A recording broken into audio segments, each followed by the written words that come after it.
Each year, the world harvests and farms over 220 million tons of seafood, with around 177 million tons used directly as food for humans.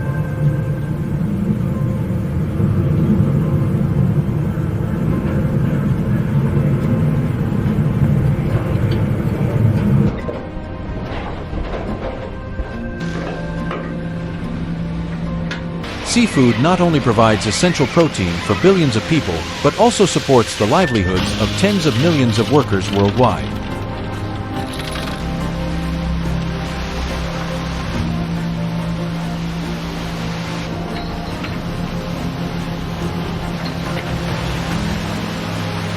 As a result, the fishing industry has become an indispensable part of the global ocean economy and culinary culture.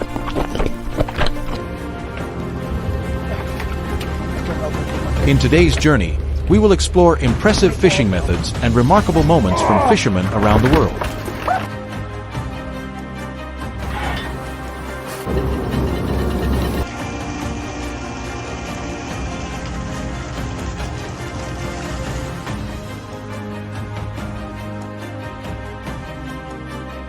Our journey begins in Indonesia with the seine method for catching yellowfin tuna, a large-scale technique that requires significant investment and precise coordination. With modern equipment, vessels can locate schools of tuna from a distance. Once the target is identified, a smaller boat carrying the net quickly encircles the fish, while a helicopter above tracks their movement and adjusts the strategy in real time.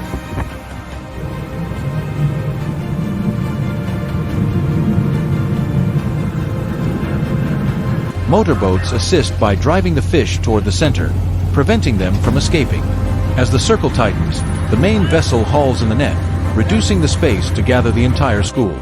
These nets can stretch for kilometers and reach hundreds of feet deep, large enough to enclose massive groups.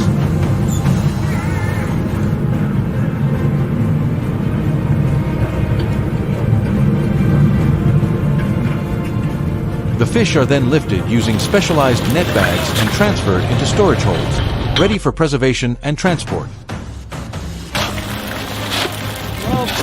Next, we head to the waters of Alaska, home to the king crab, one of the most valuable seafood species in the world.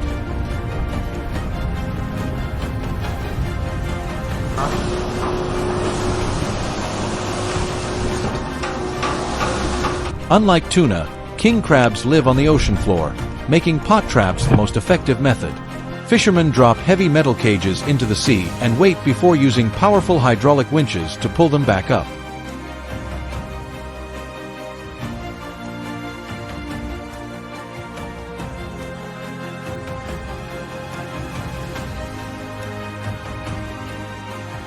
Once opened, the crabs are sorted directly on deck. Only those that meet size regulations are kept, while smaller crabs and females are returned to the ocean to sustain the population.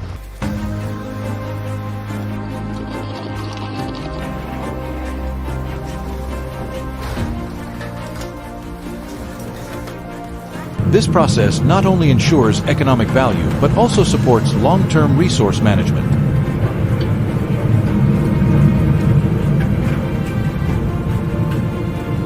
We now move to a more intense method, shark fishing. With an extremely sharp sense of smell, sharks can detect bait from miles away.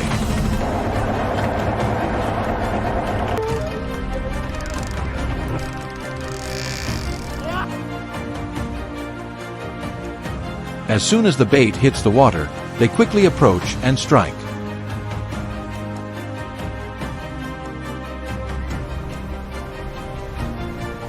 Once hooked, sharks fight back fiercely, creating a tense struggle between humans and one of the ocean's top predators.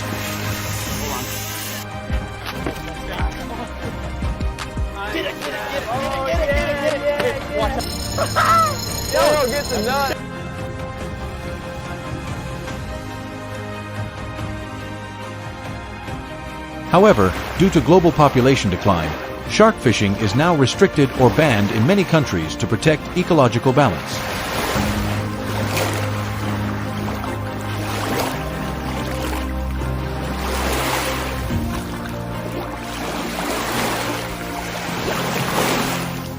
In the next part of the journey, We explore grouper fishing, a species known for its strength and aggression.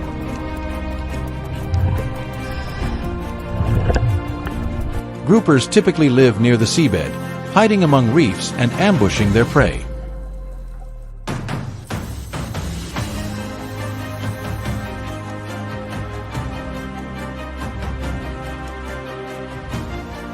Fishermen use live bait to trigger their hunting instincts.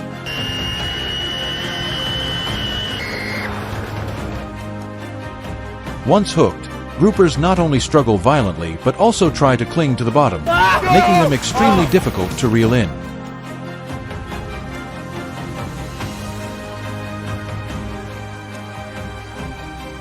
This intense battle turns grouper fishing into a true test of both skill and endurance.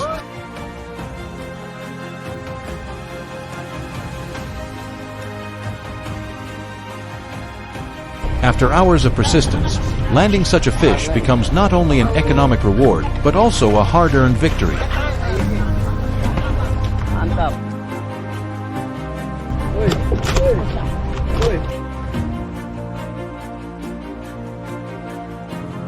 Equally important is lobster fishing using traps, a widely used and effective method.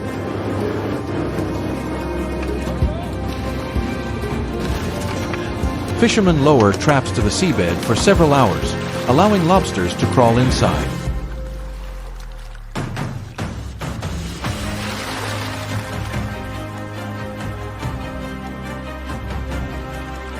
The traps are then pulled up, and the catch is sorted by size.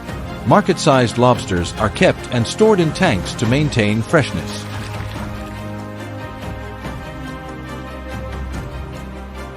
With their high market value, a single trip can generate significant income, especially in areas with abundant resources.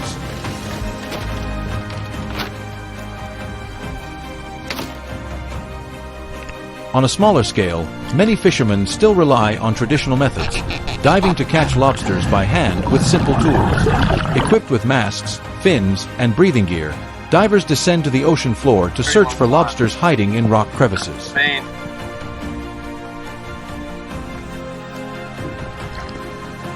When spotted, they use a metal hook to secure the catch. This method requires skill and breath control, as time underwater is limited.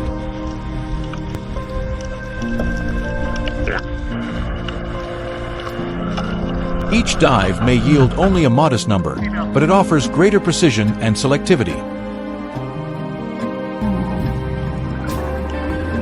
From modern vessels to traditional techniques, every fishing method reflects human adaptability, skill, and persistence in facing the ocean.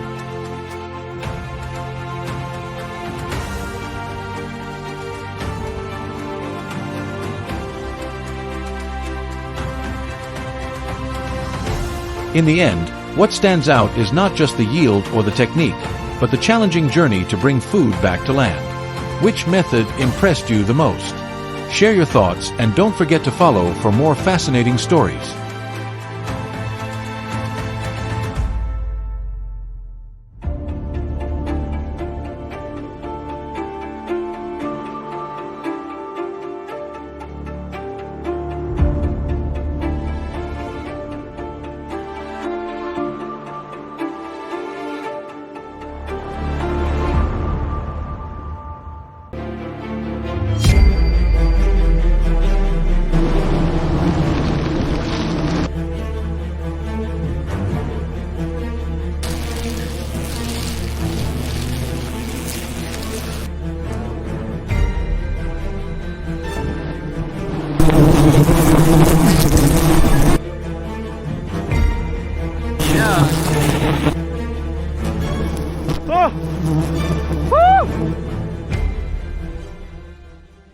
On steep cliffs deep in the mountain forests, honey hunters hang suspended on thin ropes.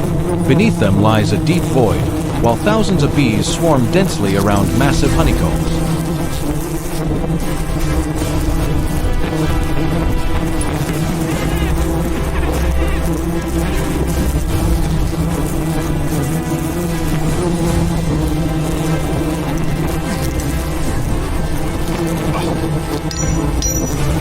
A single slip or a strong gust of wind could send them falling hundreds of meters.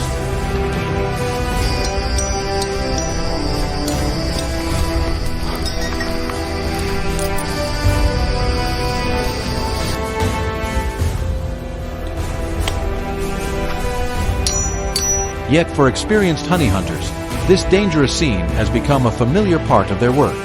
It is considered one of the most dangerous natural harvesting jobs, where humans confront wild nature directly to collect precious drops of honey.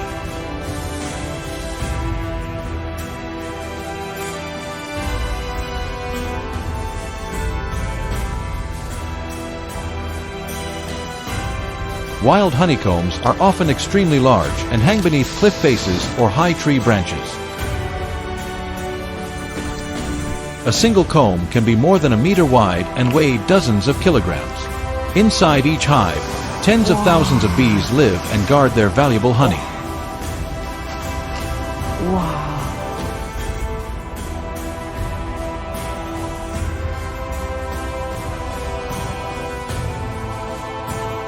These wild honeybees are known for their strong defensive behavior. When they sense vibrations or threats, the entire swarm can emerge and cover the surrounding area.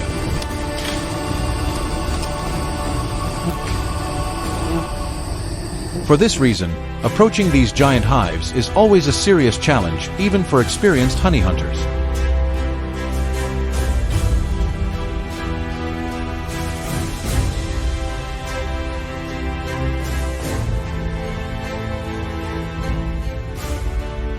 The wild honey harvest usually takes place twice a year when forest flowers bloom the most.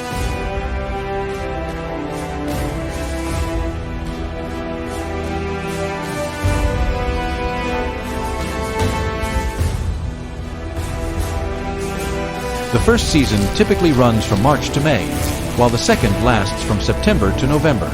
During this time, bee colonies are strongest and the hives contain the greatest amount of honey.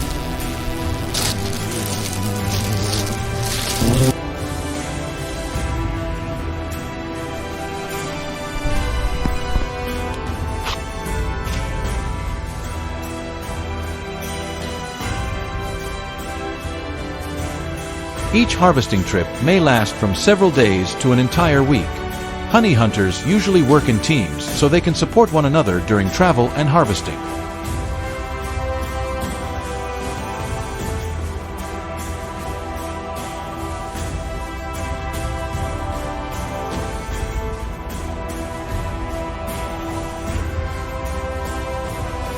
Before beginning the journey, honey hunters must prepare all necessary equipment.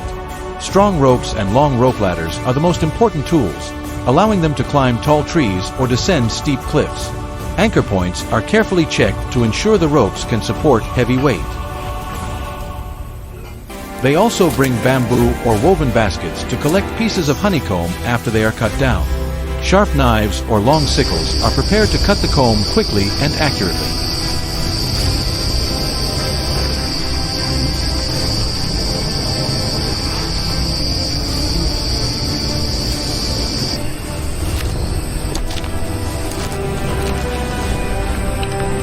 To approach the hive without provoking a violent attack from the bees, hunters use a traditional smoke method. They carry bundles of dry leaves, grass, and hot embers to produce thick smoke.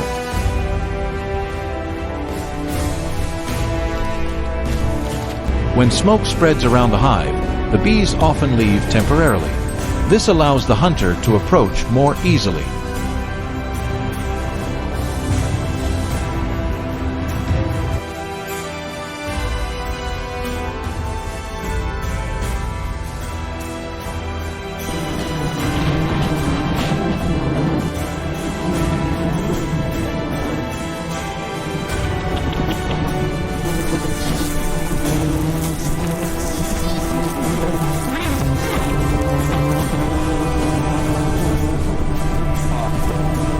They also use long bamboo poles to maintain distance from the hive while working. After preparing their equipment, the hunting team begins traveling deep into the forest where the hives are located. There are no paved roads or wide paths, only narrow trails covered with damp leaves. Sometimes they must cross small streams or climb slippery rocks.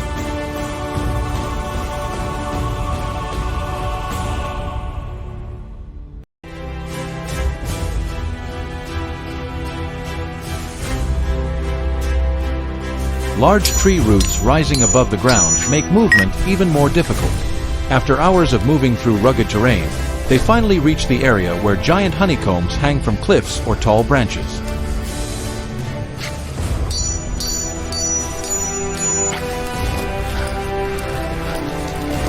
When they reach the hive, one hunter ties a rope around his body and slowly descends the cliff using a rope ladder or climbs a tall tree.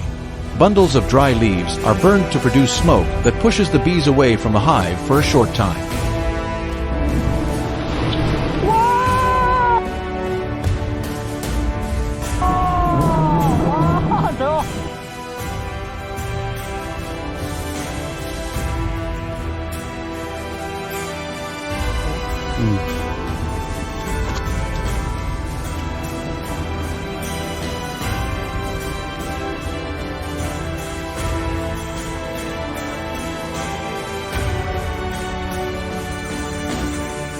Once close enough, the hunter uses a long sickle or sharp knife to cut the honey-filled section of the comb. Large pieces of honeycomb are then lowered into baskets held by people waiting below.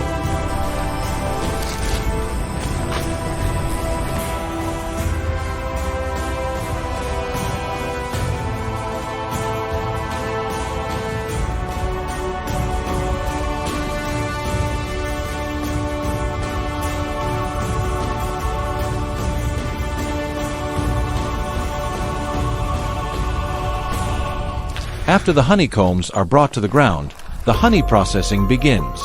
The combs are usually gently crushed or pressed through a clean cloth to extract raw honey.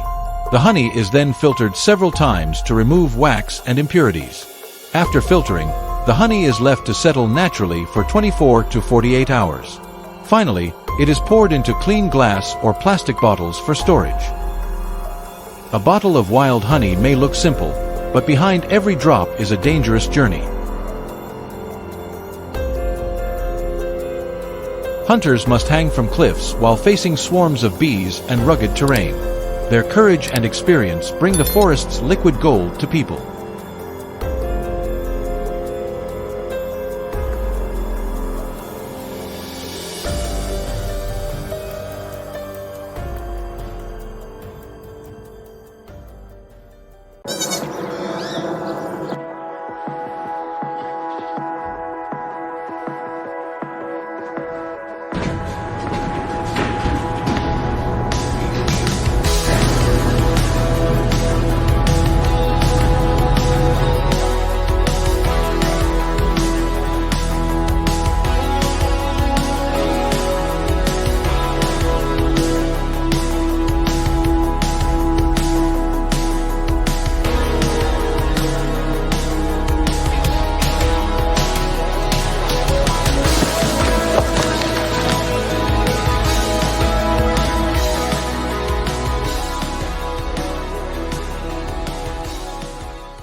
On the arid lands of Australia, millions of goats are raised in a remarkably different way, combining natural conditions with modern management.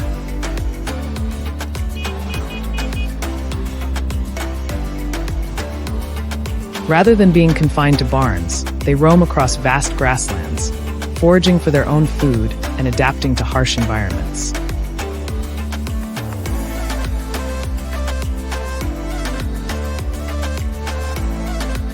The journey of each goat, from birth to becoming an export product, is part of a tightly controlled system that has been optimized over time.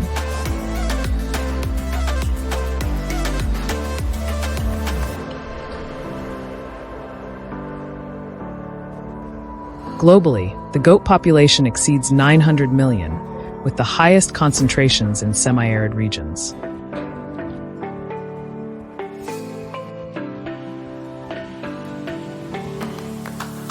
India and China lead in total herd size, while countries like Nigeria and Pakistan also maintain large-scale goat farming operations.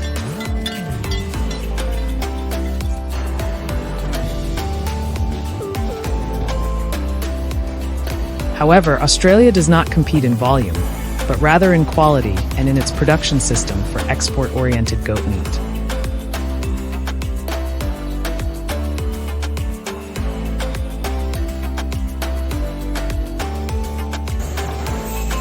2024 alone, the country processed more than 3 million goats, supplying over 119 million pounds of meat to the global market.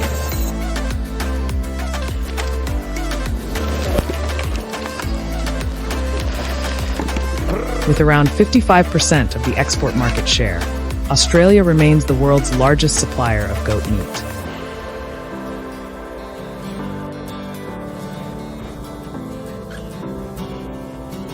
This advantage comes not only from its suitable dry climate, but also from its ability to turn marginal land into an efficient livestock resource.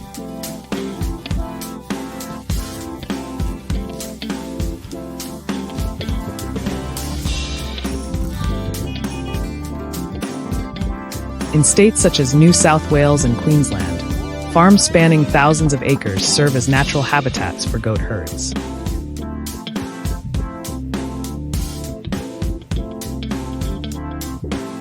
They feed on grass, leaves, and shrubs, while farmers maintain control through large-scale fencing, patrols, and health monitoring.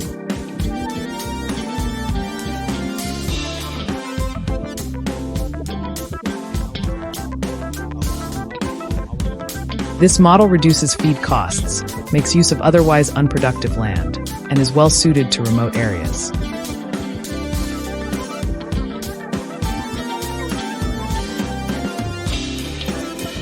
The production process begins with breeding selection.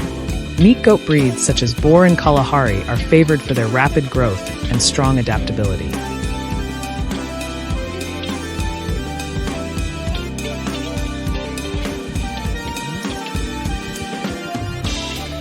Breeding goats are selected based on physical condition, health, and reproductive performance.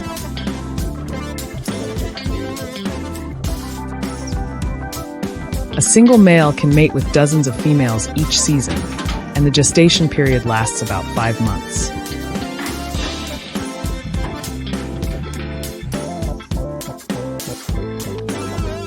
During pregnancy, female goats continue to graze naturally, but are supplemented with minerals and clean water.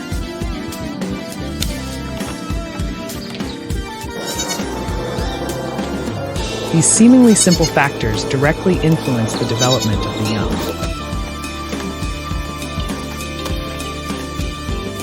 In harsh weather conditions, shade structures or windbreaks are installed to protect the herd.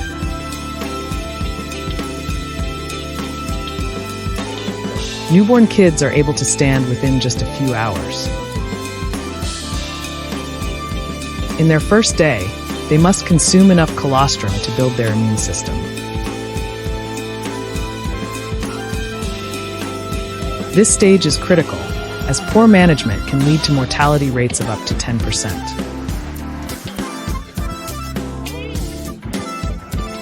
Weaker individuals are separated and given special care to ensure the highest possible survival rate.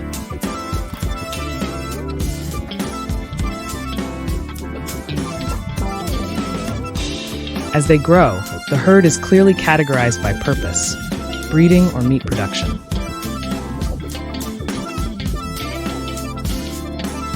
They continue grazing on natural pasture, supplemented with feeds such as grains or agricultural byproducts.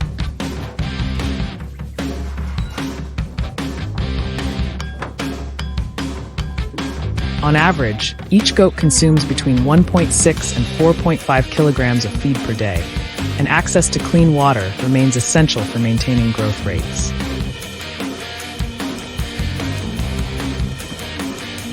Technology plays an increasingly important role in herd management.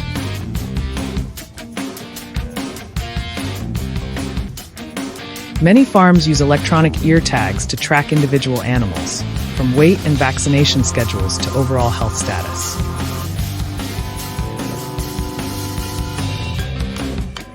Monitoring is no longer based solely on manual observation, but is supported by off-road vehicles, herding dogs, and even drones for large-scale surveillance.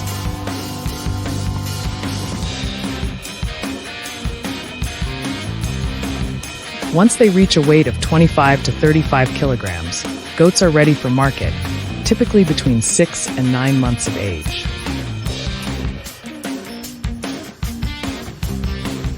At this stage, the meat is at its best quality, tender, lean, and highly valuable. After health inspections, the animals are transported using specialized vehicles to minimize stress before processing. At processing facilities, operations are carried out quickly while strictly adhering to food safety standards. The meat is cleaned, graded, and packaged before distribution. Approximately 90% of the production is exported, with the United States as the largest market, followed by the Middle East and Asia.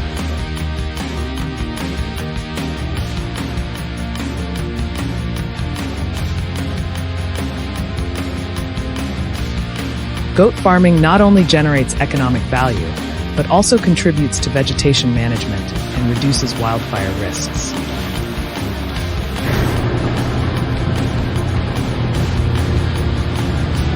Goats feed on shrubs and weeds, helping restore ecological balance and improve land conditions.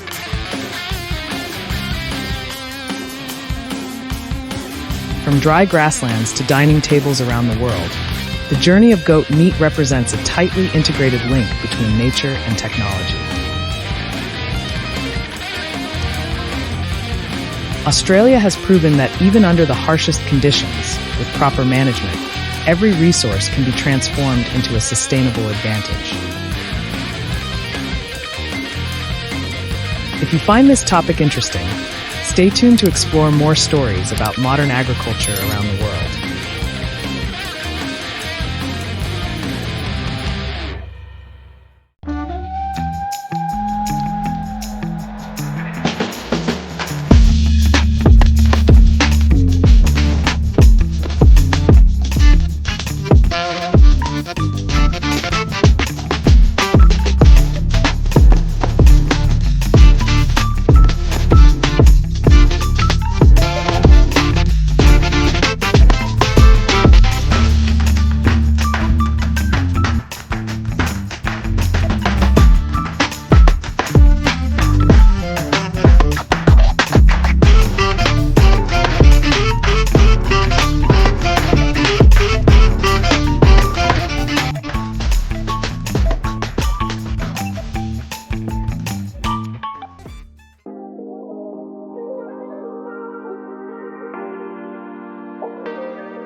The steak on the dining table may look simple, but behind it lies a massive production system operating across lands so vast that a helicopter could fly for hours without reaching the boundary.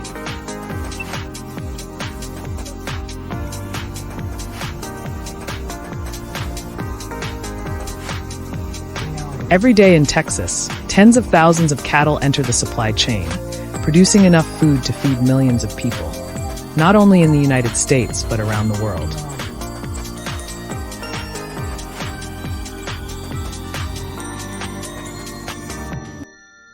Notably, this journey does not begin in processing plants, but on seemingly endless grasslands.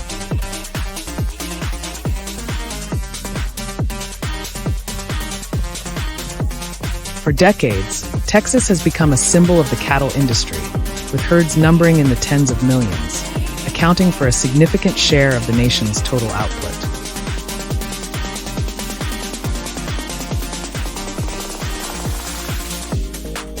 Yet what defines its strength is not just scale. It is how the entire system operates like a tightly organized chain, where each animal is tracked from before birth until it becomes food.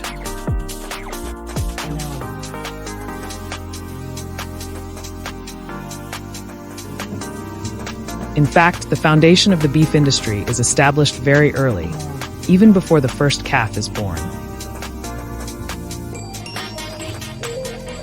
Genetic decisions are carefully calculated over multiple generations. Ranchers select breeds that can adapt to harsh climates, grow steadily, and convert feed efficiently.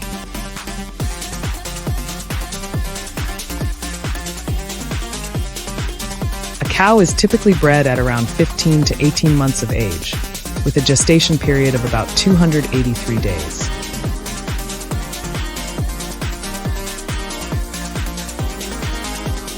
But for ranch owners, this is not merely reproduction. It is a long-term strategy.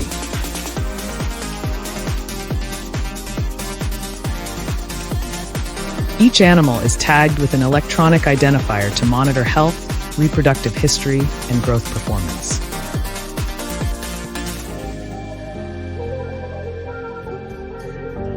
The goal is clear. Each year must produce a healthy calf.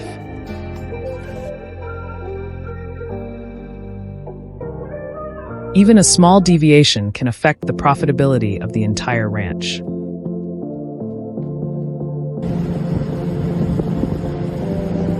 Calves are usually born in the spring, when grass is most abundant.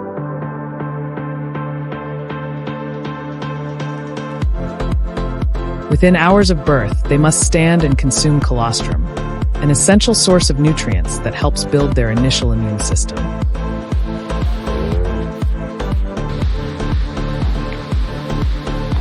In the first months of life, calves grow almost entirely on pasture. They follow their mothers daily, learning to adapt to the natural environment. This is a phase of steady but sustainable growth, and also the lowest cost stage since most feed comes from natural grass.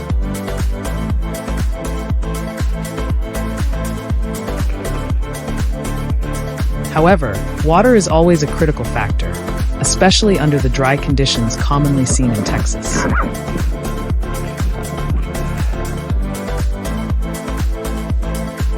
Many ranches must build ponds or tap groundwater to sustain their herds.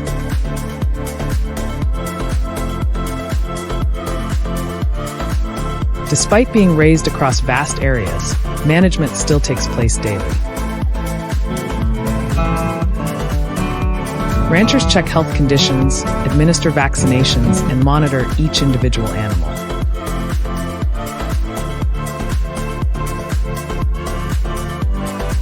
And although technology continues to advance, the image of cowboys on horseback remains irreplaceable.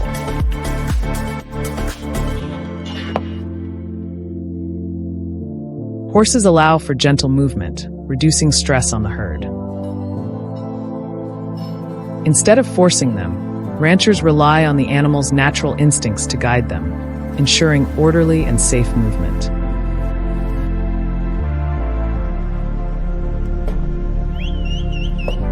At the same time, modern technology is being increasingly integrated. Drones make it possible to observe thousands of acres in a short time, quickly detecting lost or troubled animals. All-terrain vehicles and sensor systems support the inspection of infrastructure, water sources, and pasture conditions. Even pasture layout is scientifically planned, with rotational grazing systems to ensure land recovery.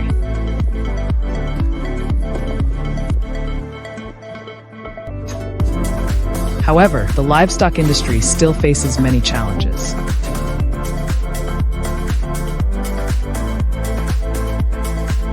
Prolonged drought can deplete food sources, forcing ranchers to purchase supplements at high costs.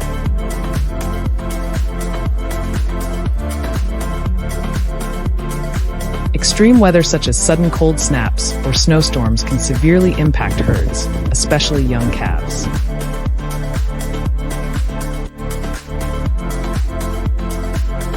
Diseases and parasites remain constant threats, requiring continuous monitoring and timely response.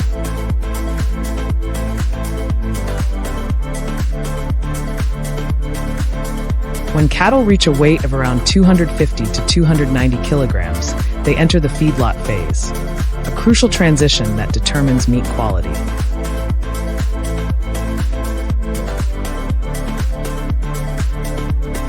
After a few months, their weight can double, preparing them for the final stage of the production chain.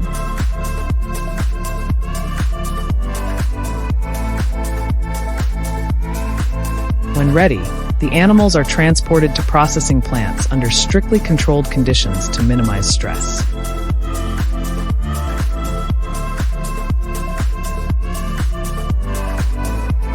There, operations run continuously with a combination of skilled labor and automation.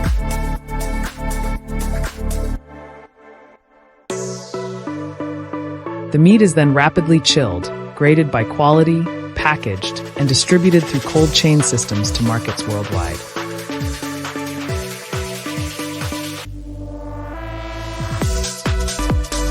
Today, the Texas cattle industry is entering a new era, where artificial intelligence and big data are applied to monitor herd health in real time.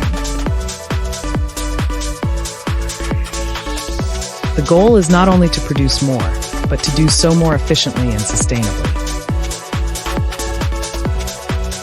From vast grasslands to the dining table, the journey of beef is a combination of traditional experience and modern technology, a massive system operating continuously every day.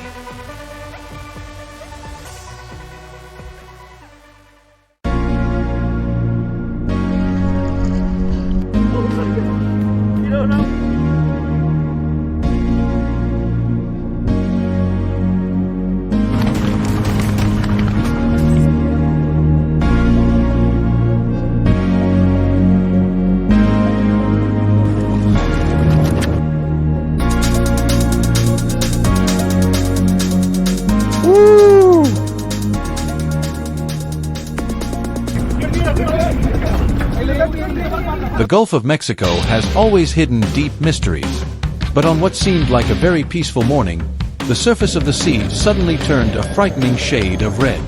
On the deck of the boat, shouts rang out, not out of fear, but because of a sight so astonishing that even the most experienced fishermen stood frozen in disbelief.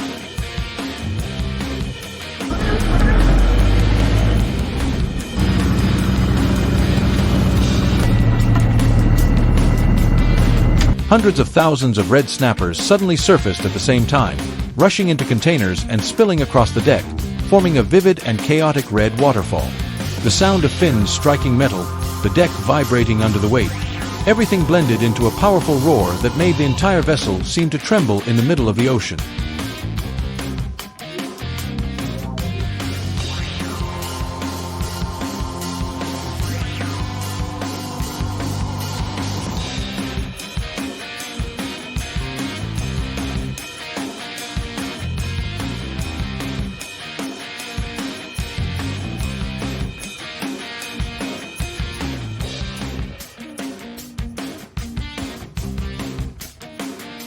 Adult red snapper typically weigh between 4.5 and 13.6 kilograms. Their long bodies, golden orange eyes, and bright red scales make them stand out among any school of fish. They usually live at depths ranging from about 9 to 60 meters, especially around coral reefs.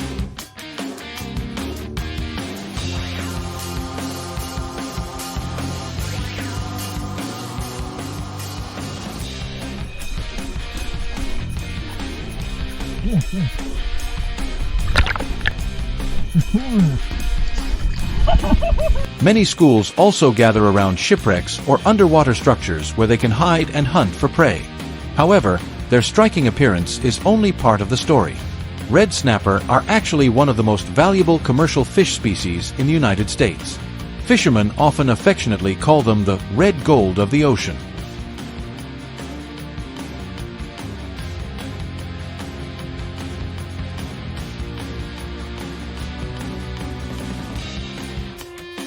For many coastal communities, this fish brings enormous income every year, making each fishing trip a precious opportunity.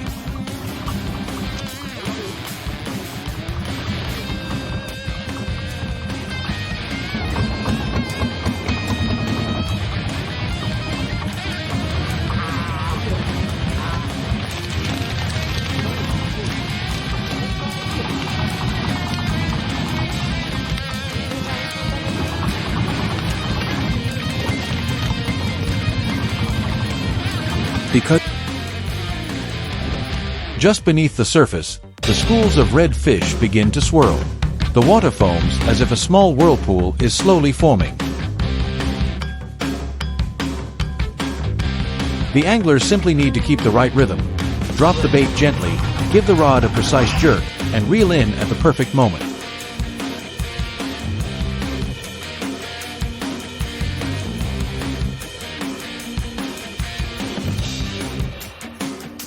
When the bait falls directly into the center of the school, everything happens almost instantly.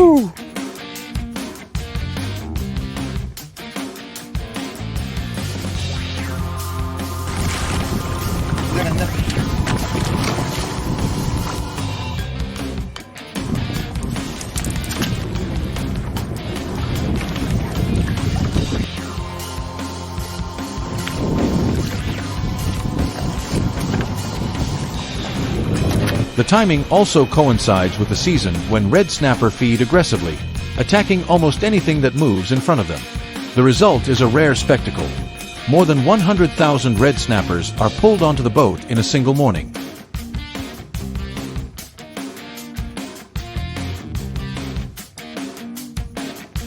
As soon as the red snappers are brought onto the deck, processing begins immediately like a perfectly coordinated sequence of actions. The fish are quickly transferred into a chilling system where their body temperature is lowered close to freezing within minutes.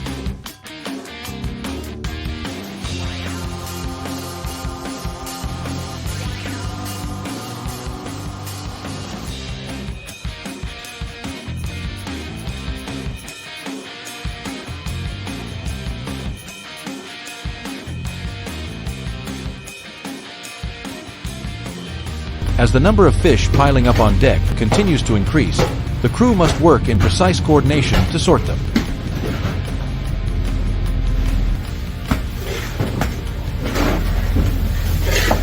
The largest fish, with firm and powerful muscles, are placed directly into deep ice containers. Smaller ones are separated for later processing.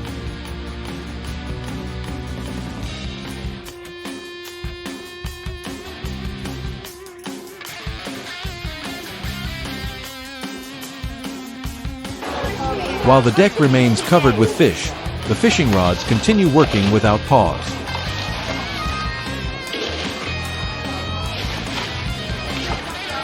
Inside the cabin, the captain carefully monitors radar and current sensors to ensure the boat stays directly above the concentration of fish.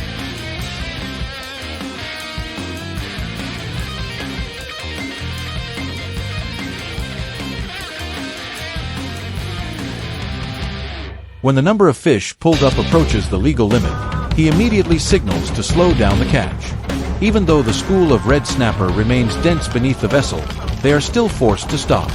The sea only allows them a certain amount of fish, and those regulations must be respected. After the vessel returns to port, each fish continues through another stage of classification according to size and quality. Fish that are too young, scratched, or below standard are removed. The remaining ones are washed with sterilized seawater before moving to a modern vacuum packing line. Here, each bag or tray of fish is carefully vacuum sealed to prevent bacterial growth and extend shelf life. Inside the processing plant, the red snapper must pass strict quality control procedures. Each fish is weighed, measured, and graded into several categories such as standard, large, or giant. The color of the flesh, firmness, and freshness are all carefully inspected. Some fish are processed directly into premium products such as fresh fillets, whole frozen fish, or special cuts used for sushi.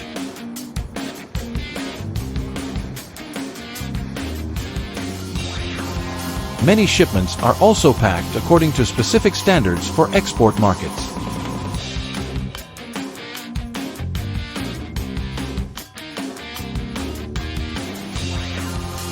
In addition, processes such as bone removal and microbiological treatment are performed on modern automated production lines.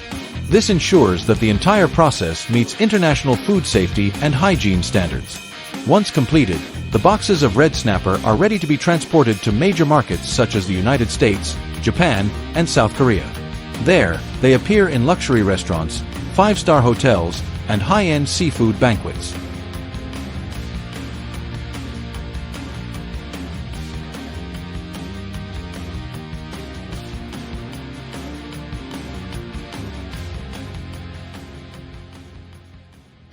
However, the ocean is changing, and the seafood industry is entering a new stage filled with challenges. The future of the iconic red snapper of the Gulf of Mexico has become more uncertain than ever. We can only hope that the ocean will continue to preserve treasures like the red snapper. But their future, like that of the ocean itself, remains something no one can predict with certainty.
In recent decades, technology has quietly transformed the entire fishing industry.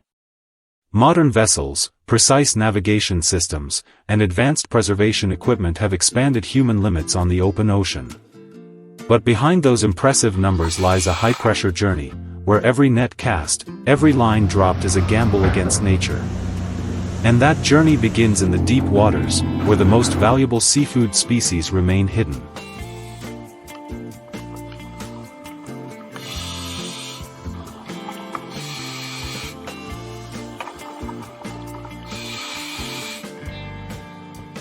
In the vast open ocean, swordfish has always been one of the most challenging targets to conquer. For many sport fishermen in the United States, this is not just another fish, it is a true test. They use specialized rods and lines designed to withstand extreme tension. But the moment the fish bites, everything changes instantly. The line goes tight, the water erupts, and from that moment on, the battle begins.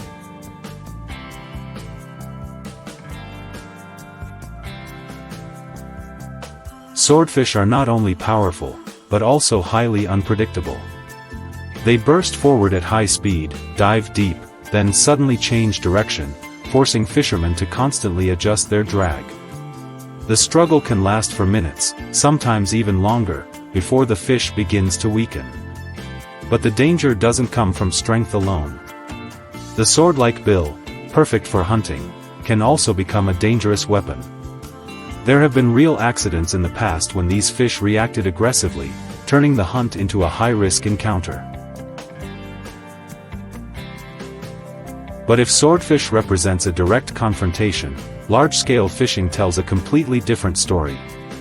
In deep waters, fishermen deploy long-line systems stretching hundreds of meters.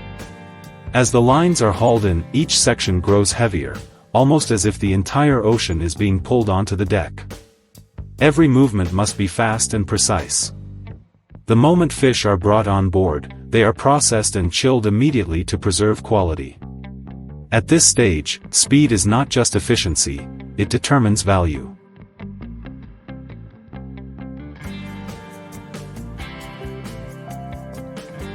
Among the many harvested species, halibut stands out. With annual catches reaching tens of thousands of tons, it has become a major supply source for global markets. Fishing vessels typically depart from the United States, Canada, and Iceland, regions known for ideal conditions.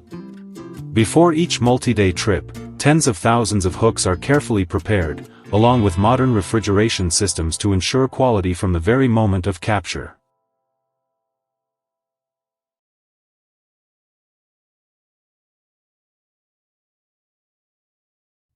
Halibut live at depths ranging from 30 to over 200 meters, a cold and stable environment.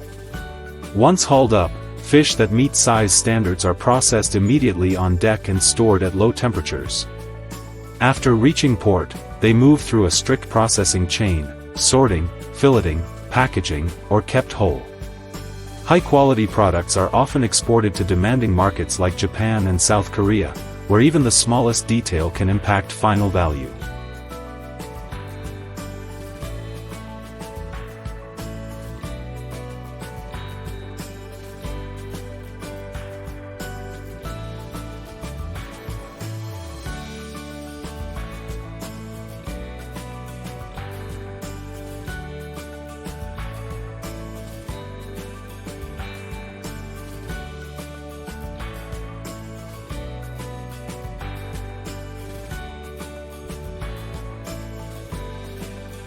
If halibut represents scale, then Maine lobster is a symbol of selectivity and sustainability. Each year, tens of thousands of tons are harvested, generating enormous economic value. But what makes it unique lies in how it is caught. At dawn, boats leave the harbor carrying hundreds of traps marked by buoys. These traps are not just for catching, but for protecting long-term resources.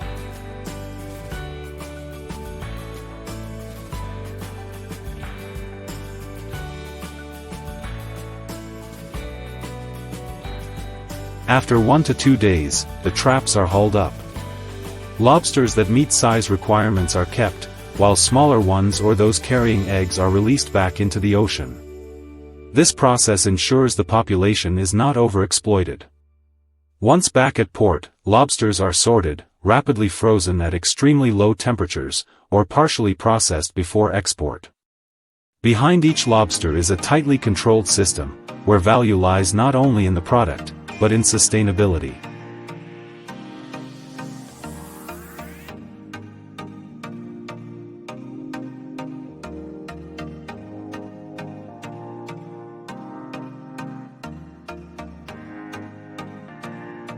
In another corner of the ocean, giant octopus presents a completely different challenge.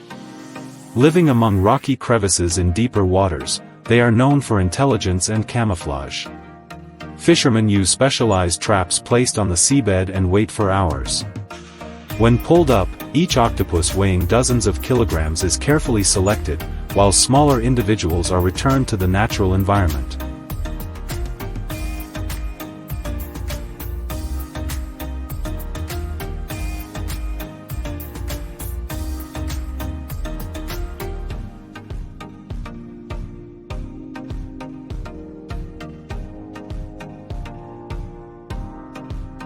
From the depths of the ocean to the dining table, the journey of each seafood product is a combination of technology and experience. But no matter how advanced the systems become, the human factor cannot be replaced. Amid waves and pressure, fishermen continue to work tirelessly at sea, facing the true limits of nature. And perhaps what they bring back is not only valuable seafood, but a testament to human resilience against the vast ocean.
Why is crocodile leather considered one of the most luxurious materials in the fashion world?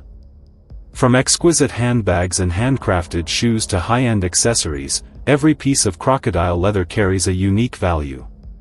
Its durability, distinctive scale patterns, and rarity have made it a symbol of elegance.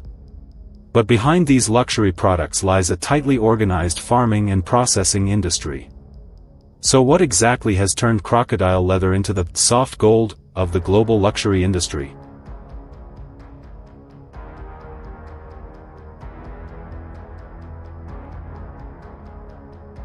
Crocodiles are among the oldest reptiles still living on Earth. They appeared millions of years ago and have changed very little through evolution. With thick skin made of hard scales and one of the strongest bite forces in the animal kingdom, crocodiles are formidable predators in nature. Most of them live in freshwater habitats such as swamps, rivers, and lakes, where they can remain hidden beneath the water while waiting for prey.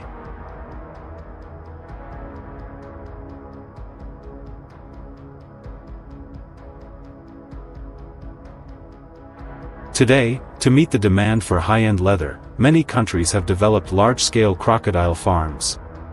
Enclosures are built with strong high walls for safety and usually include a central water pool and dry areas where crocodiles can rest and bask in the sun. The pools are typically 50 to 100 centimeters deep, allowing crocodiles to move easily and regulate body temperature. The enclosures are also divided by age groups, such as juveniles, adults, and breeding crocodiles, making management easier and reducing conflicts between individuals. During the breeding season, female crocodiles dig nests in soft soil or sand to lay their eggs, then cover them with sand for protection. In the wild, the mother usually stays nearby to guard the nest, so collecting eggs on farms must be done very carefully, often early in the morning or at night when the mother is less active. After being removed from the nest, the eggs are cleaned of mucus and placed into incubation trays filled with sand or moisture-retaining materials. The incubation temperature is typically maintained between 29 and 34 degrees Celsius, and the eggs hatch after about 65 to 90 days. When the eggs begin to crack, farmers monitor closely and may assist the hatchlings if necessary to ensure they emerge safely. After hatching, the baby crocodiles are moved to separate tanks with clean water and stable temperatures. At first, they are fed small fish or minced meat to make digestion easier. This early stage is very important because the young crocodiles are still weak. As they grow, their diet gradually changes to larger food such as chicken heads or fresh meat. Since growth rates differ, farmers usually separate crocodiles by size to prevent larger ones from overpowering smaller individuals.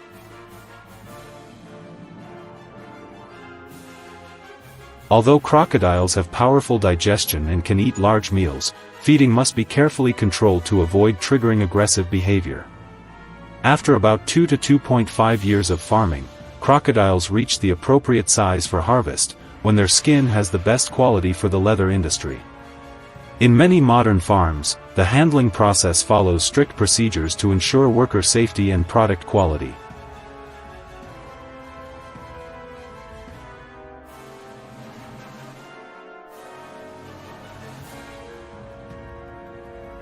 After being transported to processing facilities, the crocodiles undergo a careful skinning process.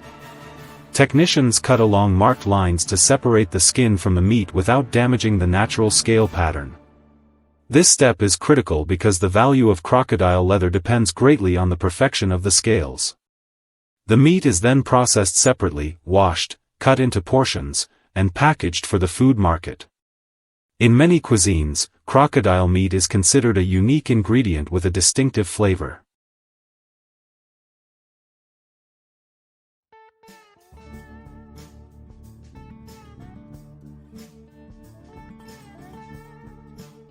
Meanwhile, crocodile skins go through a much more complex treatment process. After cleaning, the skins are tanned, chemically treated, and dyed to create soft leather while preserving the natural scale structure.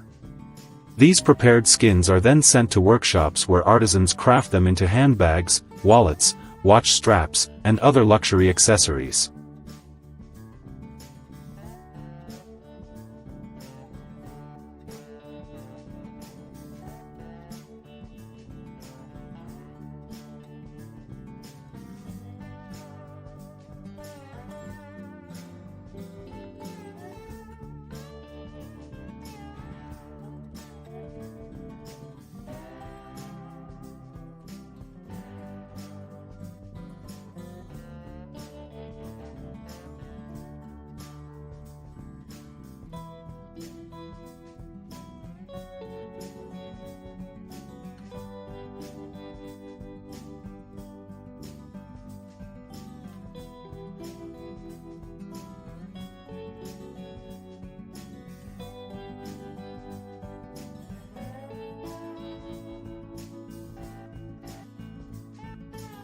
Each crocodile leather product goes through many meticulous handcrafted steps, from selecting the most beautiful scale sections to cutting and stitching.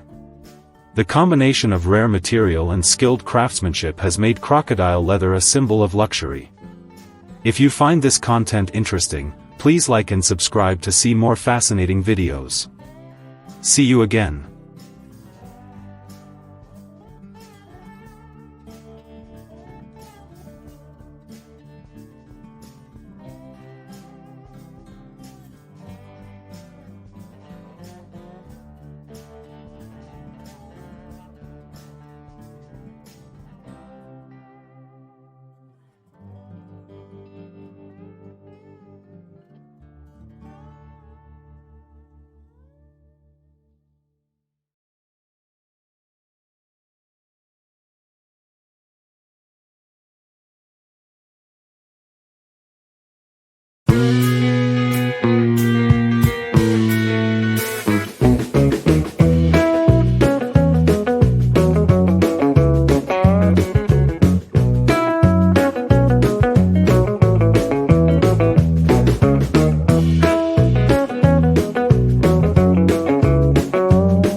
For many people, fishing is simply about casting a net and pulling it back in.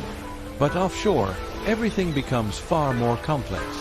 The ocean is constantly changing, forcing fishermen to rely on a mix of experience, technology, and careful observation to choose the right moment. It is this unpredictability that creates remarkable moments, where a small signal can lead to a massive catch in just minutes.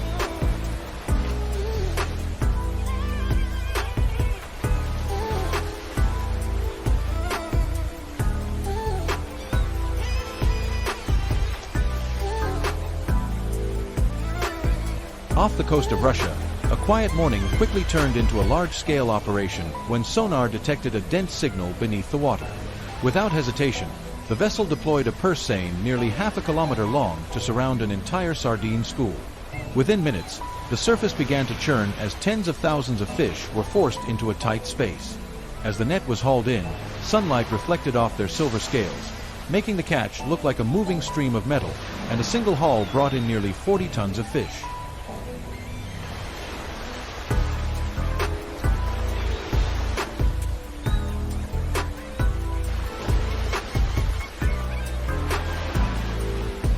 In the waters of northern Europe, herring travel in massive schools, requiring vessels to depend on sonar for accurate tracking. In one aerial observation, a school nearly a kilometer long was identified. After deploying the net, the vessel took almost an hour to retrieve it fully. When the net opened, thousands of fish spilled across the deck, thrashing over the wet surface. Although it appeared chaotic, everything was tightly controlled through the crew's structured and continuous workflow.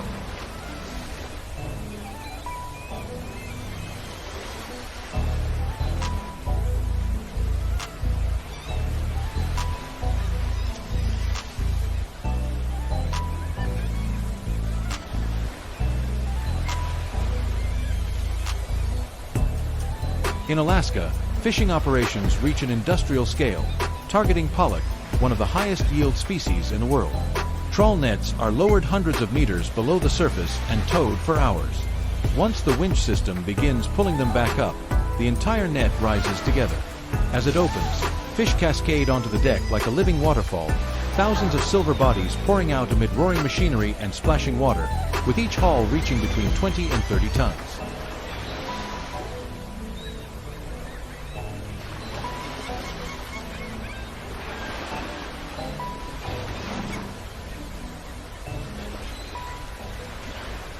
Beyond Alaska, Russia's Far East operates on a similar scale. Vessels in the Bering Sea use radar and sonar to locate schools before deploying nets to the ocean floor. When the nets are retrieved, tens of tons of fish are brought on board within minutes.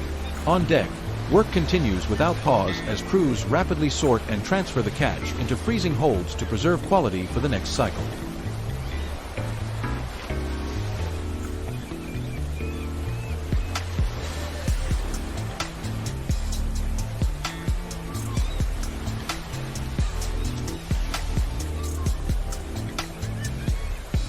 In the North Atlantic, cod remains a primary target during long fishing expeditions.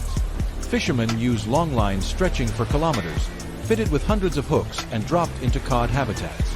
After hours of waiting, large fish are hauled up one by one. On deck, there is no downtime as the crew quickly removes the fish and transfers them into storage, maintaining their commercial value.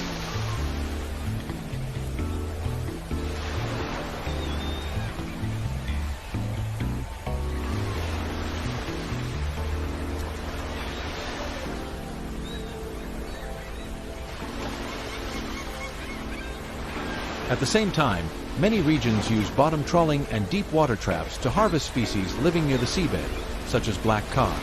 Nets are dragged along the ocean floor, or traps are placed in deeper waters to hold the catch.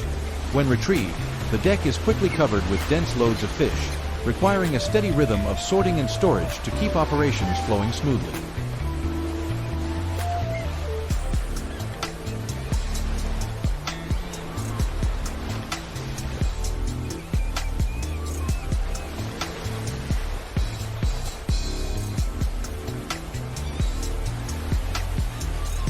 In South America, the waters of Peru and Chile are known for massive anchovy schools. Although each fish is small, they move in millions, forming dense underwater masses. A single net can bring in 50 to 60 tons, quickly covering the deck with shimmering bodies under the sunlight.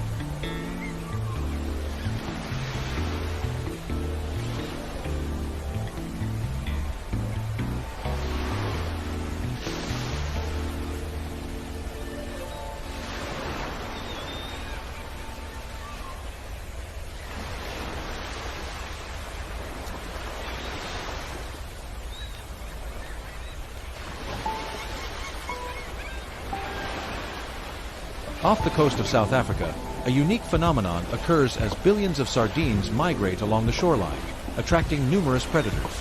This is a rare moment when conditions align, and fishing vessels take advantage by deploying their nets. Within a short time, hauls weighing dozens of tons are pulled in, showing how nature and timing can combine to produce extraordinary results.